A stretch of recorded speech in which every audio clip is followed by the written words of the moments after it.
எனக்கு மிக முன்பான நண்பு சகோதர சகோதரிகளை உங்களை பார்ப்பதில் அதிக மகிழ்ச்சி அடைகிறது. உங்களுக்கு அறிமுகம் ஒவ்வொரு கதைகளையும் ஷேர் செய்யுங்கள். கர்த்தர் உங்களை ஆசீர்வதிப்பார்.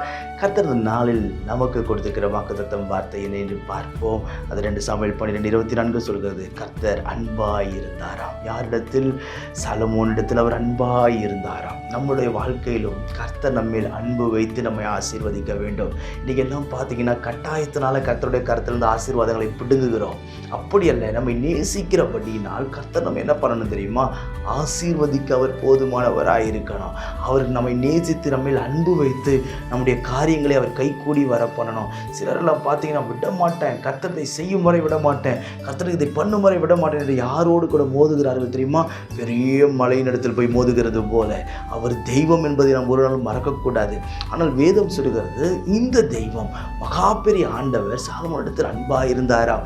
அதே ஆண்டவர் அவருடைய அன்பாய் இருக்க போகிறார். அவருடைய அன்பின் நிமித்தம் உங்களை ஆசீர்வதிக்க போகிறார். அவருடைய அன்பின் நிமித்தம் உங்களை கனப்படுத்த போகிறார். அவருடைய அன்பின் நிமித்தம் உங்களுக்கு முன்பாக அடைக்கப்பட்ட கதவுகளை அவர் திறந்து கொடுக்க அவர் போதுமானவராய் இருக்கிறார். அன்பாய் இருப்பதற்கு நாம் செய்ய வேண்டிய காரியம் என்ன என்று வேதம் சொல்லுகிறது.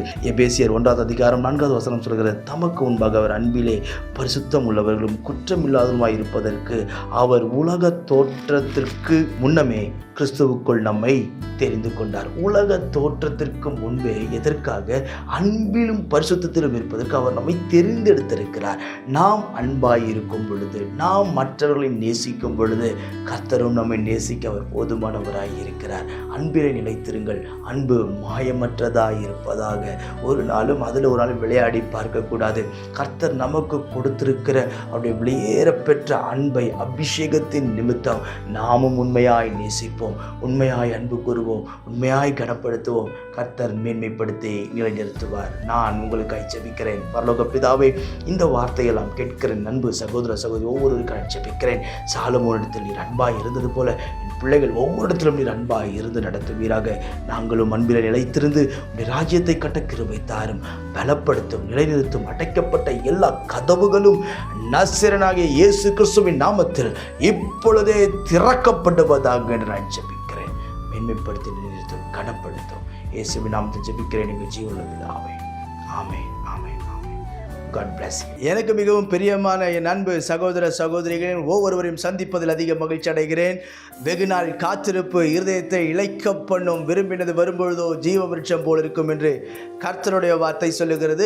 கடந்த சில வருடங்களாகவே நமக்கு ஒரு ஆராதனை செய்வதற்கு ஒரு இடம் வேண்டும் என்று சொல்லி நாம் ஜெபித்து கொண்டிருந்தோம்.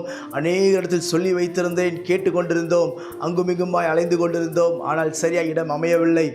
ஆனால் இன்றைக்கு கர்த்தர் கிருபையாய் நமக்கு ஆராதிக்கும்படி நல்ல இடத்தை கொடுத்திருக்கிறார். இதுவரை நான் எதிர்பார்க்கவே இல்லை. ஆயத்தமாக்கப்பட்ட ஒரு மேல் வீட்டை கர்த்தர் நம்முடைய ஊழியம் நடத்தும்படி ஒவ்வொரு ஞாயிற்றுக்கிழமையும் மாலையில் 6 மணியிலிருந்து 8:30 மணி வரை நாம் இணைந்து கர்த்தரை ஆராதிக்க போகிறோம். பிரியமானவர்களே, என் அன்பு ஜனங்களே, நீங்கள் எந்த சபைக்கும் போகாத ஒரு ஆளாய் இருந்தால், நீங்கள் இயேசு யார் என்று அறிந்து கொள்ள வேண்டும் என்று விரும்பினால், ஒருவேளை வியாதி இருந்தால், பிரச்சனைகள் இருந்தால், கஷ்டங்கள் இருந்தால், துக்கங்கள் இருந்தால், உங்கள் யாவரையும் நான் அன்போடு வரவேற்கிறேன். உங்கள் ஒவ்வொருவருக்காகவும் ஜெபிக்க நான் காத்திருக்கிறேன். பிரியமானவர்களே, நம்முடைய இந்த யூடியூப் செய்தி மூலமாய் கர்த்தர் அநேக இருதயங்களை அசைத்து கொண்டிருக்கிறார். எனவே நீங்கள் இது அருகிலே யாராவது இருப்பீர் என்று சொன்னால், சென்னையில் இருப்பீர் என்று சொன்னால், உங்கள் யாவரையும் நான் அன்போடு வரவேற்கிறேன்.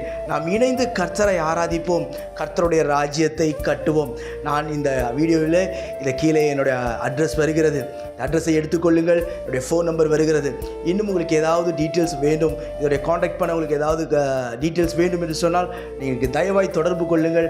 நான் உங்களுக்கு ஆலோசனை கொடுப்பேன். நிச்சயம் நாம் சேர்ந்து கர்த்தரை ஆராதிப்போம், அவரை உயர்த்துவோம், கனப்படுத்துவோம். உங்கள் ஒவ்வொருவரையும் என்னுடைய தனிப்பட்ட விதத்தில் நான் அன்போடு வரவேற்கிறேன். God bless you.